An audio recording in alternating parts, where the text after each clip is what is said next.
আমরা আরেকটু খুলা কোন তো। শোন, ধর্মের বিষয়টা নিয়ে মানুষ বেশি খায়।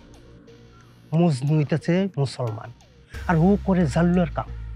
এই বিষয় নিয়ে আমি ইউনিয়ন পরিষদে একটা বিচার ডাকবো। আর অভিযোগকারী কি হইব? অভিযোগ করি তুই হবি। এতক্ষণ তোর লেগে চেয়ারম্যান সাহেব বয়া থাকবো? চেয়ারম্যান সাহেবের লোক আমার আব্বার কি কাম? তোর এত কথার জবাব কি আমি দেবো? দিতে হইব, তোরে দিতে হইব না? দিতে হইব। তোর বাপে পরপর 3 বছর টাকা নিছে জাল কিনুনের লেগা, একবারও টাকা ফেরত দেয় নাই। ক্ষমতা যদি ওই মুচি আর মেথর আর ওই জাল্লুয়ার হাতে জায়গা, তাহলে আমাকে কোনো ইজ্জত থাকে? আমি বুঝতেছি না আপনি কি কইতাছেন। আরে বুঝলে তো তুই চেয়ারম্যান হইতি। হল জাল্লুয়ার পলায় যদি পড়াশোনা কইরা বড় চাকরি লইয়া গ্রামে আহে, তাহলে কি আমাকে মান ইজ্জত আর কিছু থাকে? তাইলে আপনি আমারে কি কইতে কোন? গোড়া কাটটা দিতে হইব। আমি আপনার এত কঠিন কথা বুঝি না, একটু সহজ করে কোন আমার কি করতে হবে। শোন, একজন মানুষে যদি মানসিক অত্যাচার আর তার কলঙ্কের দাগ লাগায় দেওয়া যায়, এমনি সে ঘায়েল হইয়া যায়, তখন এই জজ ব্যারিস্টার বানানোর স্বপ্ন জালনা দিয়া পালাইব। আমরা আরেকটু খুলা কোন তো। শোন, ধর্মের বিষয়টা নিয়ে মানুষ বেশি খায়। মজনু হইতেছে মুসলমান, আর ও করে জাল্লুয়ার কাম। এই বিষয় নিয়ে আমি ইউনিয়ন পরিষদে একটা বিচার ডাকবো। আর অভিযোগকারী কি হইব? অভিযোগ করি তুই হবি। তারপর তারপর তারপর কি বেকার কইরা দিলে আমার পায়ের কাছে ইয়া পড়ব, হাতে পায়ে ধরবো। এই সুযোগেই পোলারে কামে লাগাই দেবো।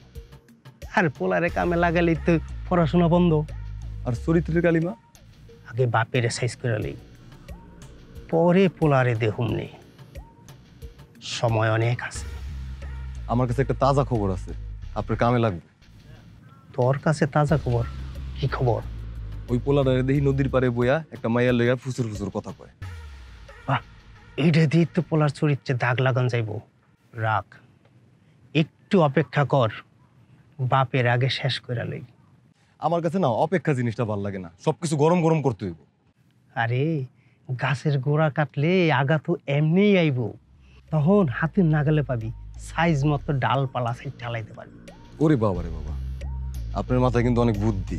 আরে বুদ্ধি না থাকলে কি আর এতদিন ধরে চেয়ারম্যানই করতে পারতাম? তাইলে আমি যাই ওই জাইলার বাড়িতে, জাইলারে ধরে নিয়ে আহি, তারপর আপনি জালের টাকা নেগা চাপ দেন। জাল তো আমিও কিনতে পারতাম, কিন্তু জাল পরে দা কিনাইছি। আর সেই পুরান জাল আবার দখলও করে লিছি। সেই সময় কিছু টাকাও ধার লইছিল। তুই জালের টাকা না, ওই ধারের টাকার লেখা ছাপতে।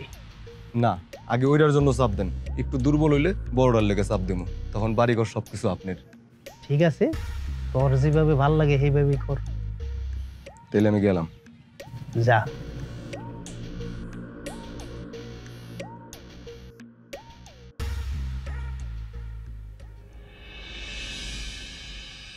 তো মাছ পাওয়া যায় না, তুমি উত্তরকান্দি যেও, আচ্ছা ঠিক আছে। ওখানে গেলে মাছ কিছু পাইতে পারো।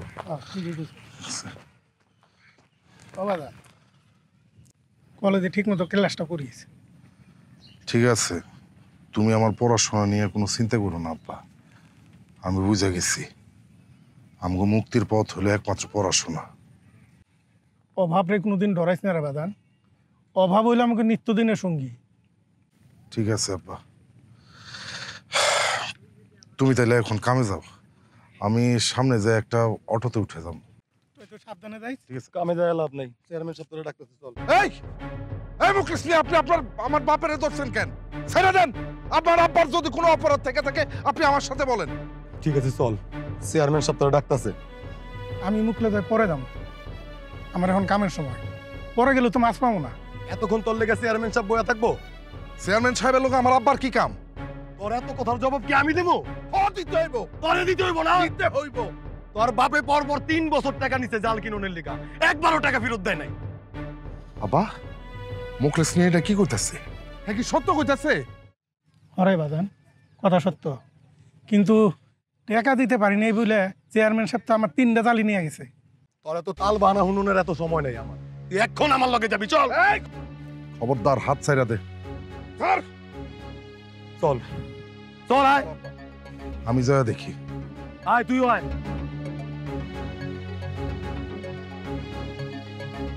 তোর বিষয়টা আমি দেখতেছি পরে। যা, তুই ওখানে যা। আয় তাড়াতাড়ি করে আয়